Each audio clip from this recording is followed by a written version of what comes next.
Il y a quelques années, alors que j'étais 70 d'interrégion au Brésil, ma famille et moi étions en vacances dans la belle ville de Florianópolis.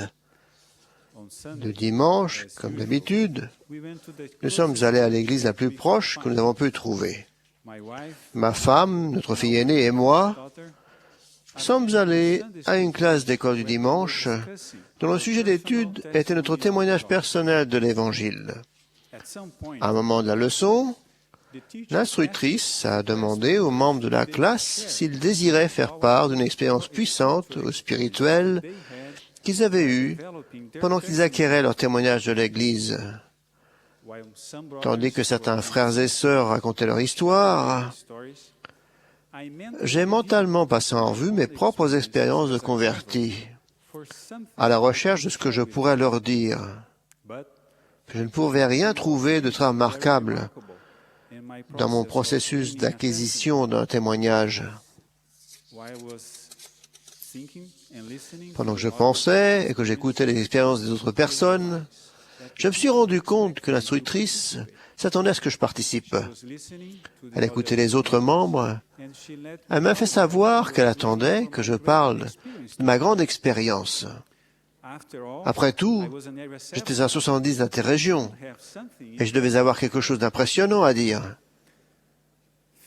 Sentant que le temps passait et qu'elle attendait que j'intervienne, j'ai encore essayé de trouver quelque chose qui entrerait dans cette catégorie d'événements puissants.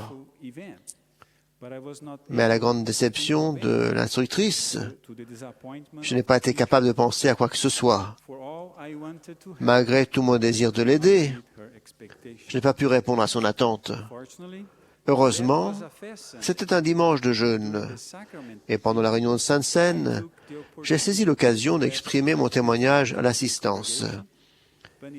Et tout spécialement à cette sœur, et à sa classe d'école du dimanche. Ce n'était pas une expérience remarquable,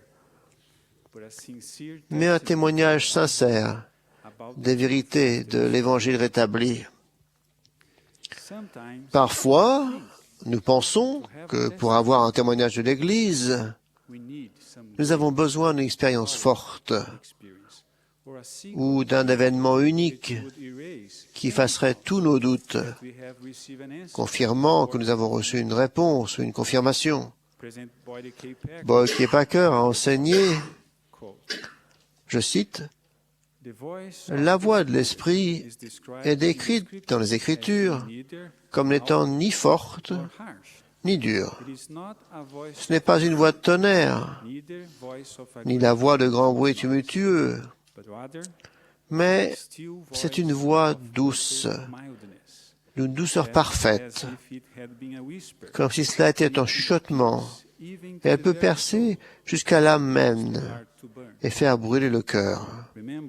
Rappelez-vous, Élie a constaté que la voix du Seigneur n'était pas dans le vent, ni dans le tremblement de terre, ni dans le feu, mais que c'était un murmure doux et léger. Fin de citation. Boyd K. Packer continue. L'Esprit n'attire pas notre attention en criant, ni en nous secouant d'une main brutale. Il préfère murmurer. C'est une caresse si douce que, si nous sommes préoccupés, nous risquons de ne pas la sentir du tout. Parfois, l'Esprit insiste avec juste assez de fermeté pour que nous fassions attention.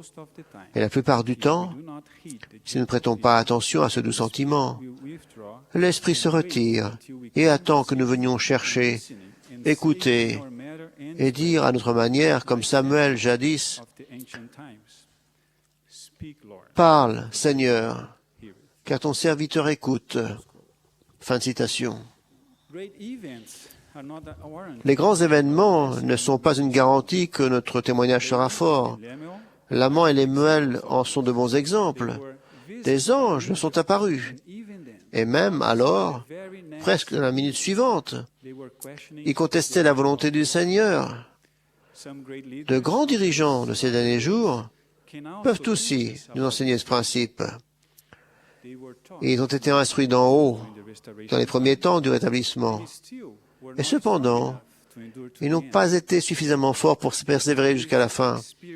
Ces expériences nous montrent que recevoir le témoignage d'un petit voix peut parfois avoir un impact plus fort sur notre témoignage que la visite d'un ange.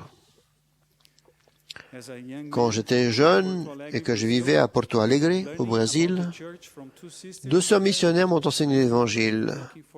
Et je me souviens d'avoir cherché une réponse à mes prières qui soit grande et incontestable. Cela n'est jamais arrivé. Cela ne veut pas dire que je n'ai pas acquis une certitude suffisante pour me joindre à l'Église rétablie. Alma enseigne le processus d'alimentation du témoignage. Mais voici, si vous voulez vous éveiller et donner de l'essor à vos facultés, jusqu'à faire l'expérience de mes paroles, et faire preuve d'un tout petit peu de foi, oui, même si vous ne pouvez faire plus que croire, laissez, et je crois que c'était mon cas, quand j'étais ami de l'Église, laissez ce désir agir en vous, jusqu'à ce que vous croyiez de manière à pouvoir faire place à une partie de mes paroles. Depuis cette époque, comme ami de l'Église et plus tard missionnaire, puis comme père et dirigeant, toutes ces choses conjuguées ont constitué un ensemble d'expériences et de sentiments, la plupart du temps ténus, qui ne laissent aucun doute que c'est là une bonne semence. Alma poursuit son enseignement, son témoignage. Maintenant, nous allons comparer la parole à une semence. Or, si vous faites de la place pour qu'une semence puisse être plantée dans votre cœur, voici, si c'est une vraie semence ou une bonne semence, si vous ne la chassez pas par votre incrédulité en résistant à l'Esprit du Seigneur, voici, elle commencera à gonfler dans votre sein. Et lorsque vous sentirez ces mouvements de gonflement, vous commencerez à dire en vous-même,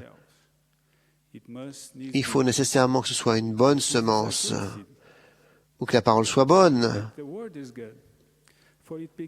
Oui, elle commence à m'éclairer l'intelligence.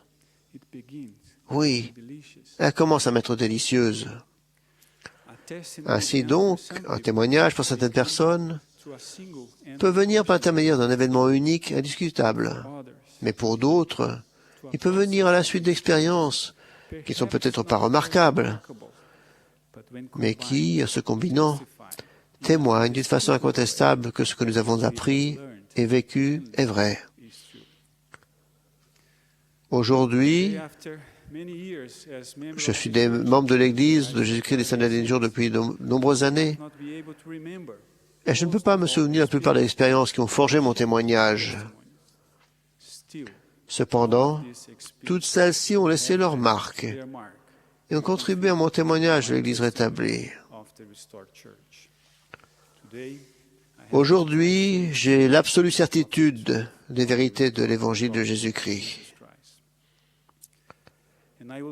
Pour terminer, je vais exprimer ce témoignage, non seulement pour cette sœur qui donnait le cours à l'école du dimanche, mais aussi pour vous tous. Je sais que notre Père Céleste vit. Je sais qu'il nous aime. Nous sommes ses enfants. Il écoute nos prières. Je sais que Jésus-Christ est notre Sauveur. Il est mort. Il est ressuscité. Il a expié nos péchés. Son expiation a béni chaque jour de ma vie. Je témoigne que l'Église de Jésus-Christ a été rétablie dans ces derniers jours par Joseph Smith, le prophète. Il était prophète de Dieu. Je sais que nous sommes guidés aujourd'hui par un prophète vivant, Thomas S. Monson. Je sais qu'il est le prophète pour notre époque, comme Moïse, Abraham, Ésaïe l'ont été pour la leur. Le livre de Mormon est la parole de Dieu, au même titre que la Bible. C'est un autre témoignage du Sauveur.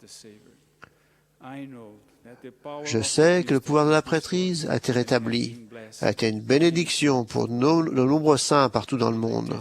J'en témoigne au nom sacré de Jésus-Christ. Amen.